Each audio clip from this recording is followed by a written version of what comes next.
Hi everyone, it's Ashley Bradley, the Intuitive Business Coach, and today I am talking about how to get started in business because I think that's a challenging topic. How do you just get started and get going?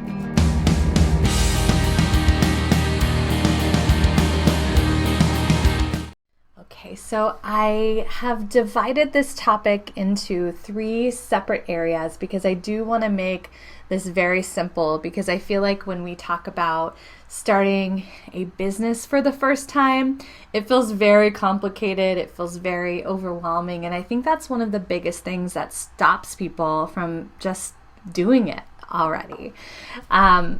So I will say that they all kind of interact, and you might go through the steps in order, or maybe you need to go back to step number 2 and mix it up, but we're just going to go through the steps and you can work them as you wish. I will say as well that I do have a link for a free training in the comments if you want to dive deeper into this, and it's the 5 secrets to finally starting your dream business. So if you're watching this video, you definitely want to check that out. So the first step is inspiration, because any business that you have is going to need to start with an idea. You might have your idea already, and if you do, then good for you. You get to skip this step, or maybe it's just adding in and kind of deepening additional layers around the step that I'm calling inspiration. So I will say, in addition to I'd say just the inspiration for an idea, there's a few different components that go into it that's going to make your business idea be something that's lasting and sustainable. The one pitfall that I see people often making with this is that they choose a business solely around what they think is going to make them the most money. They don't have a ton of connection to it, doesn't hold a lot of meaning for them, and if things tend to be hard, which business can be challenging. Like if it was easy, everyone would do it. So it certainly needs to be something that is going to grab and hold your attention so that you stick to it. So try not to fall into that pitfall. Yes, it should make you money. That's what it's for, but it should also hold meaning for you. So I definitely recommend getting clear on your purpose and the impact that you want to make through your business, because for you to have that resilience, you need something that feels really important for you, where you feel like you're being of service. And oftentimes people will decide to start a business because they didn't find the fulfillment that they were looking for in other parts of their career. So make sure that you really include that in your business idea. This is all a piece of that inspiration. The other thing to consider is lifestyle. This is going to determine if you end up going with a business that's primarily online, if you're meeting people in person, or if it's all, virtual through Skype or Zoom.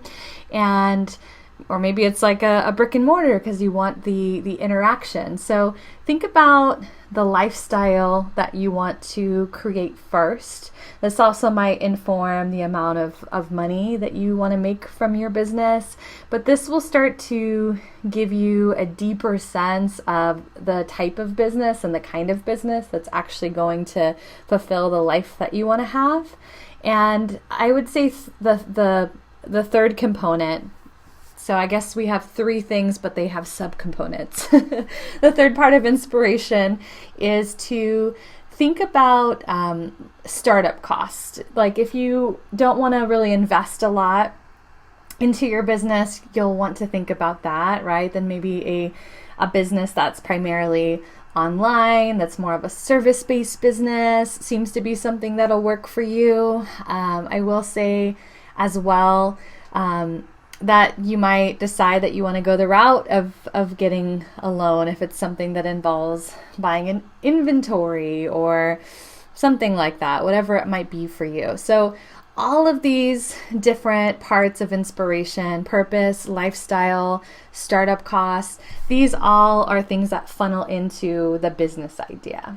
The second part I'm calling mindset. So keep in mind, whenever you go on the journey of building a business, that there's a lot of personal growth that's involved as well.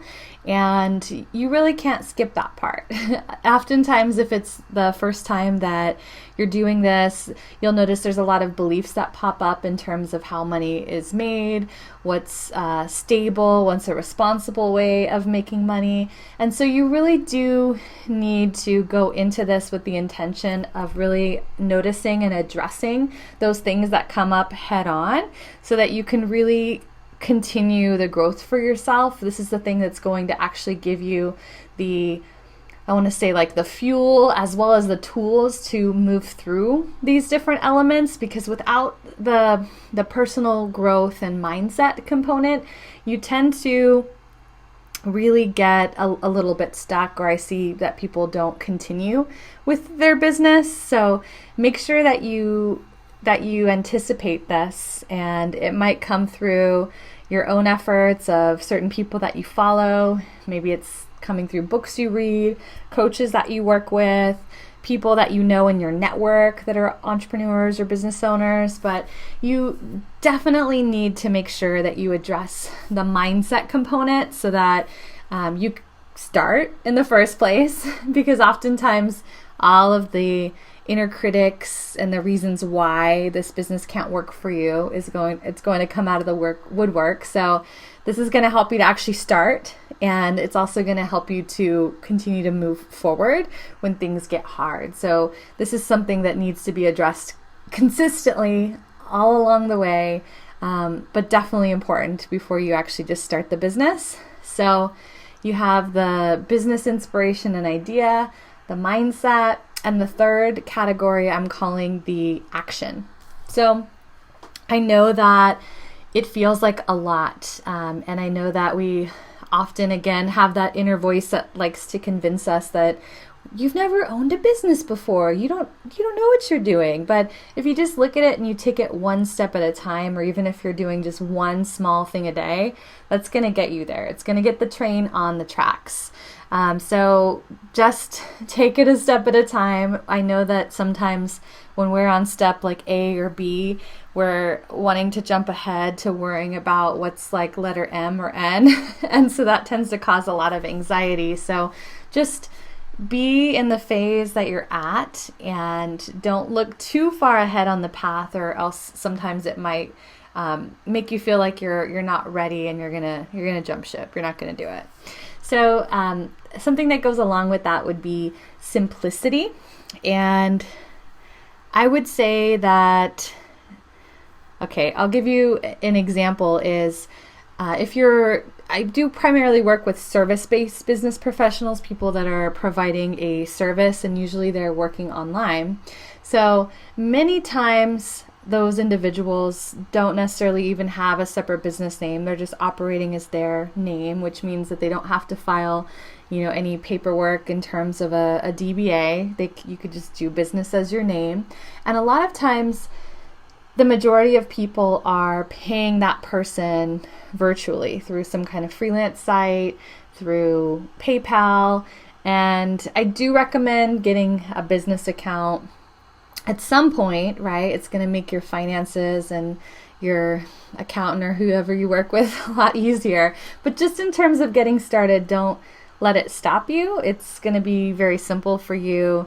In one of the steps that you take to just set up your separate business account and to have everything funnel in through that. But again, just get started with it. Another part of taking initial actions would be to start charging, because oftentimes I see people giving a lot of things away for free or undervaluing themselves. So you do need to start charging and honor your own value, honor your own abundance, and to not be afraid of that, because that's going to be something that really creates momentum. And you'll find that people really value your work more and will tell other people about it if you are being professional from the get-go and establishing yourself as a business versus just doing like favors for anyone with your skill set. I'd say the last thing in terms of taking action, because these are all things that create momentum, would be to talk about your business, to talk about it with other people. I see a lot of people that wait until the business feels like real to them to start talking about it, or they make up things like, oh, if it's not the main part of my income, I can't talk about it. But people need to know what you're doing, and your willingness to talk about it it's powerful in the way that you're really claiming to the universe that you are doing this, that you are all in. And as you start to talk about it, it opens up conversations, and you never know where that might lead. So those are my steps: the inspiration that leads to the idea, the mindset component, which allows you to actually just get started and move forward, and actually taking all of these different actions that I noted, which is going to get you in momentum and keep you in momentum. A few myths that I want to bust would be that you need a lot of money to start a business, when in actuality you don't. You don't need a lot of money to start a business. I know that there's certain businesses that might require it, but if you really want to start a business, you could find a way to do it without a lot of money. I also want to tell you that I think sometimes we get in this all or nothing mindset where we feel like, oh, well, I have a full-time job, I have this or that, I could never have enough time to actually do this, or I never have enough money, or once I save, X amount of dollars, then I'll quit my job. And I really want to challenge you to bust yourself in those things that allow you to consistently put things off and never really do them, and to find a way to do it now, to ask yourself, well, what if I did this now? What would that look like? It might lead to some kind of solution that I would call like a stepping stone business, meaning that maybe it's not your dream business for starters, but maybe you take some of the skill sets from your career that you've acquired and you turn them into freelance work, so that now you start making money and bringing in different income that gives you more control over your time, so that you can transition then into the business that you're really dreaming about. So just know that there's multiple paths, that there's multiple ways of doing it, and it's important that you bust yourself in any places that you see yourself finding reasons, is what you're calling them, that are actually excuses to not start. This is truth right here. So I do want to ask you to subscribe. I'll tell you that I have a few other videos coming up that you might enjoy. I have one about building a community. How do you build an audience online so that people get to know you and what you're about beyond just what you offer? And I do readings every Monday night. I go live on YouTube and on Facebook, and it's all about business. So you can come and join me Monday at 7 and get a reading about your business and see what's there. Another upcoming video that I have for, is it for next week? It's in the coming week, is actually a common question of how do I find and identify my niche or my niche. So yes, subscribe so that you don't miss that. And also in the links below, make sure that you check out the free training that I have, the 5 secrets to finally starting your dream business. Thanks everyone. I'll see you soon.